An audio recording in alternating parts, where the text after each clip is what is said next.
Hello friends, आज फिर से मैं आप सभी के लिए एक स्टोरी लेकर आ गया हूँ जिसका नाम है पैशनेट लव पार्ट 9।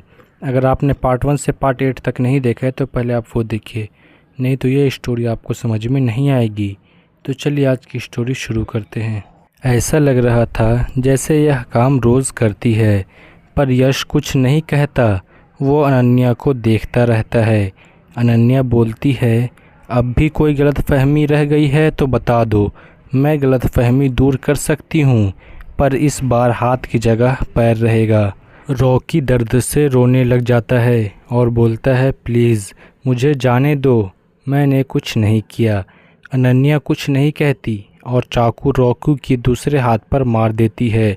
रॉकी दर्द से चिल्ला रहा था, पर अनन्या को देखकर ऐसे बिल्कुल नहीं लग रहा था कि रॉकी पर उसे तरस आ रहा है।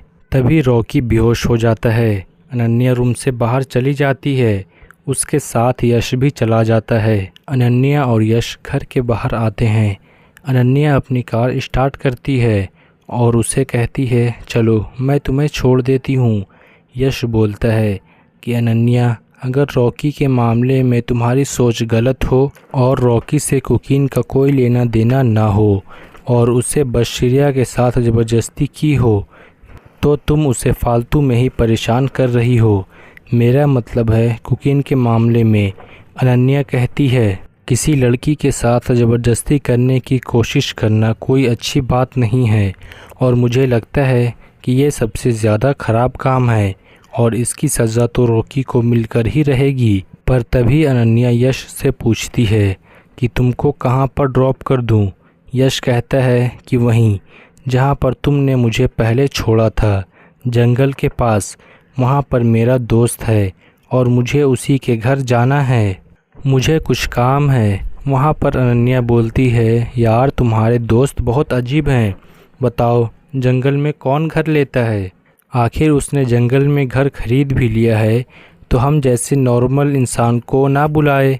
सॉरी, मैं तो भूल ही गई कि तुम तो नॉर्मल नहीं हो। अनन्या की बात पर यश उसे घूरकर देखता है और कहता है, सोचो अगर मैं सच में नॉर्मल नहीं हुआ तो?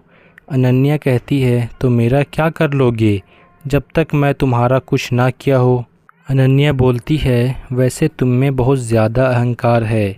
तुम्हें पता है, कॉलेज के सारे लड़के मुझसे बात करने के लिए हमेशा कोशिश करते हैं, पर जब मैंने तुमसे बात करने की कोशिश की और तुमने बात नहीं की तो मुझे बहुत बुरा महसूस हुआ था। यश कहता है, नहीं यार, मुझे ना किसी से बात करना पसंद नहीं है और मैं पहले दिन ही आया था, वह बात कर ही रहे होते हैं।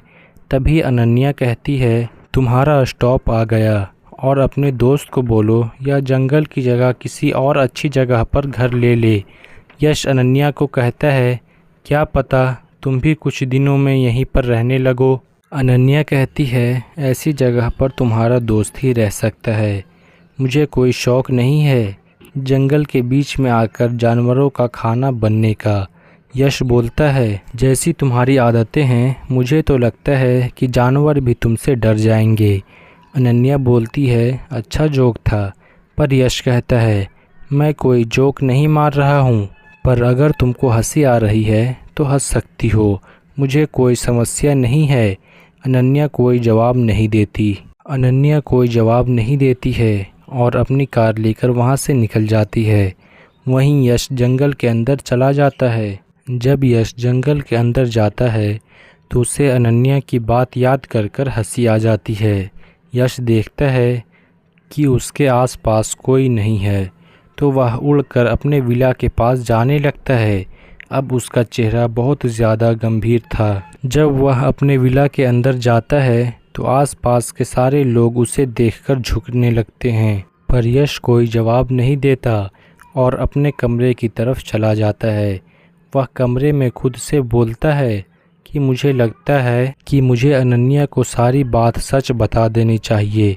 लगता है वह मेरी मदद करेगी और अगर उसने मेरी मदद नहीं की तो मुझे ना चाहते हुए भी उसके साथ ज़बरदस्ती करनी पड़ेगी। अनन्या घर में पहुंच जाती है तो देखती है कि पायल और नव्या उसका पहले से इंतज़ार कर रहे हैं।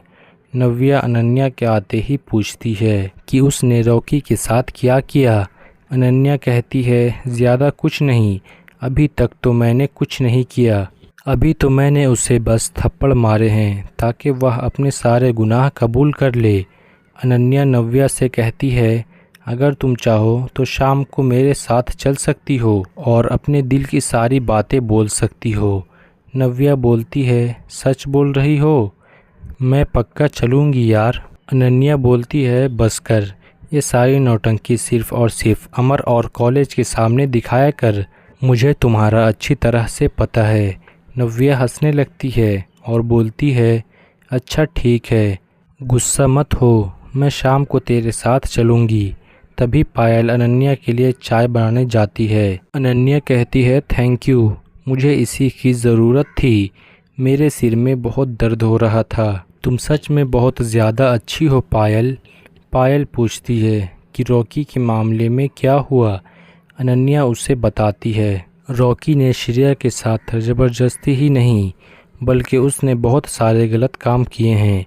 अभी तक तो सिर्फ उसके पापा ही उसे बचाते आए हैं, पर मुझे लगता है कि जैसे ही रॉकी की वीडियो वायरल होगी सबको रॉकी और उसके पापा की सच्चाई पता चल जाएगी और उसके पापा की पदवी छीन ली जाएगी।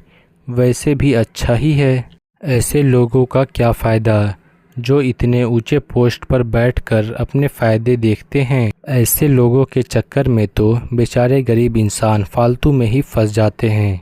नव्या बोलती है सही बात है, ऐसे लोगों को शर्म आनी चाहिए, इतनी मुश्किल से इतनी अच्छी पोस्ट हासिल करके उसे सही इस्तेमाल नहीं कर सकते तो ऐसी कामयाबी का क्या ही फ़ायदा।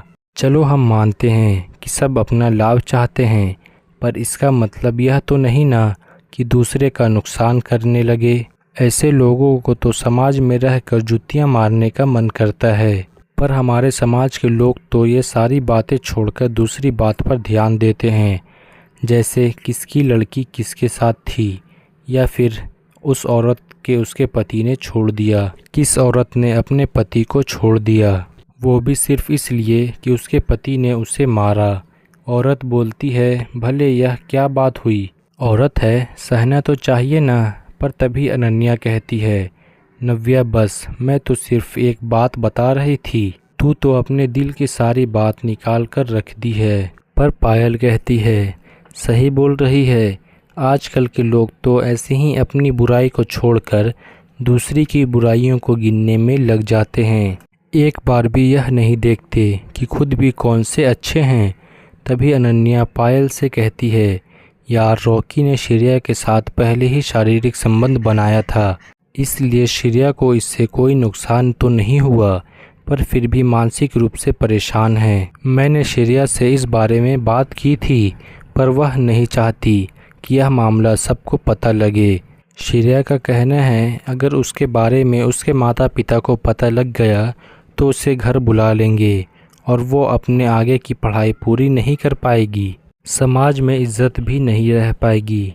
उसके मम्मी पापा को अनन्या कहती है रॉकी को सज़ा होकर रहेगी, वो भी बिना श्रेया के नाम आए हुए।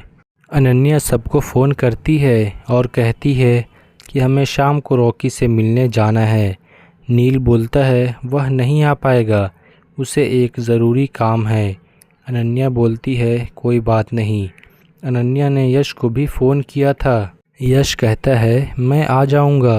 अमर बोलता है मैं भी आ जाऊंगा। कुछ समय बाद सब उसी घर के बाहर होते हैं। अनन्या आते ही गेट खोलती है और सब घर के अंदर चले जाते हैं। वह देखती है कि रॉकी ज़मीन पर बेहोश गिरा हुआ है। सब उसकी हालत देखकर शॉक हो जाते हैं।